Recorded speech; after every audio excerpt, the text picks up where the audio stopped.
മകന്റെ വിവാഹ സൽക്കാരത്തിനായി കരുതിയ പണം ഉപയോഗിച്ച് നിർധനയായ വീട്ടമ്മയ്ക്ക് വീട് നിർമ്മിച്ചു നൽകി മാതൃകയായിരിക്കുകയാണ് തോപ്രാംകുടി കപ്പ്യാരുകുന്നിൽ രാജൻ.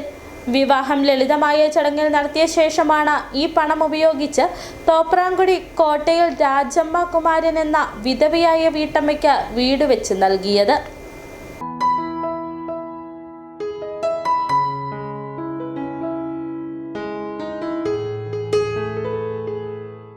മകൻ രാജേഷിന്റെ വിവാഹ സൽക്കാരത്തിനായി കരുതിയ പണം ഉപയോഗിച്ചാണ് നിർധനയായ വീട്ടമ്മയ്ക്ക് വീട് നിർമ്മിച്ചു നൽകിയത്.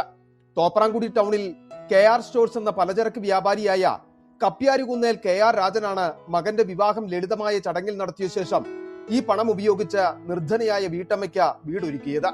എൻ്റെ മോൻ്റെ കല്യാണം പ്രമാണിച്ച് അവൻ്റെ കല്യാണം ഞാൻ നടത്തി. അപ്പം അതിൻ്റെ ആർഭാടങ്ങളും എല്ലാം ഒഴിവാക്കി ആ പൈസ കൊണ്ട് ഒരാൾക്ക് ഒരു വീട് വെച്ച് കൊടുക്കാൻ ഞങ്ങൾ തീരുമാനിച്ചു. അത് ഇത്രയൊക്കെ ആകാൻ എന്നെക്കൊണ്ട് സാധിച്ചു എന്നെനിക്ക് തോന്നുന്നു. പൂർണ്ണമായോ എന്നെനിക്കറിയില്ല. എന്നാൽ പോലും ഒരു കുഴപ്പമില്ലാത്ത രീതിയിൽ ഒരു കുഞ്ഞു വീട് ചെയ്തു കൊടുക്കാൻ സാധിച്ചതിൽ എനിക്ക് വളരെ സന്തോഷമാണ്. തോപ്രാംകുടി കോട്ടയിൽ രാജമ്മ കുമാരനാണ് വീട് ലഭിച്ചത്. രാജമ്മയുടെ ഭർത്താവ് കുമാരൻ ഏതാനും മാസങ്ങൾക്ക് മുമ്പാണ് മരണമടഞ്ഞത്. ഇവർക്ക് ഒരു മകളുമുണ്ട്. മകളെ വിവാഹം കഴിച്ചയച്ചു. പരാധീനതകൾക്ക് നടുവിൽ കഴിയുന്ന രാജമ്മ സ്നേഹത്തിന്റെ തണലൊരുക്കി കിട്ടിയതിന്റെ സന്തോഷത്തിലാണ്. ഒരു വീട് കിട്ടണമെന്ന് ഓർത്തോണ്ട് ഇടിച്ചു പൊടിഞ്ഞു പോയായിരുന്നു വീട്. അങ്ങനെ ഇരുന്ന് പഞ്ചായത്തിലൊക്കെ അപേക്ഷയൊക്കെ കൊടുത്തു, കിട്ടിയില്ല. അത് കഴിഞ്ഞപ്പോൾ ചേട്ടന് അസുഖമായി. അങ്ങനെ ഇരുന്നപ്പോൾ ഈ ന്യൂഞ്ഞേട്ടൻ വന്നേച്ച് എന്നോട് പറഞ്ഞു, ചേച്ചി ഒരു വീടുണ്ട് കിട്ടാൻ വഴിയുണ്ട്, എങ്ങനെയാ ചേച്ചിക്ക് സമ്മതമാണോ എന്ന് ചോദിച്ചു. ഞാൻ പറഞ്ഞു എനിക്ക് സമ്മതമാണ്.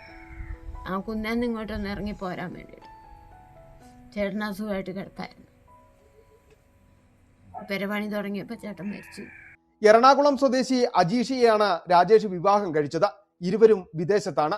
നാട്ടിലെ പൊതുപ്രവർത്തകരെയും ജനപ്രതിനിധികളെയും സാക്ഷിയാക്കി KR രാജനും ഭാര്യയും മാതാവും ചേർന്ന് കോട്ടയിൽ രാജമ്മയ്ക്ക് വീടിന്റെ താക്കോൽ കൈമാറി. City vision, Idukki.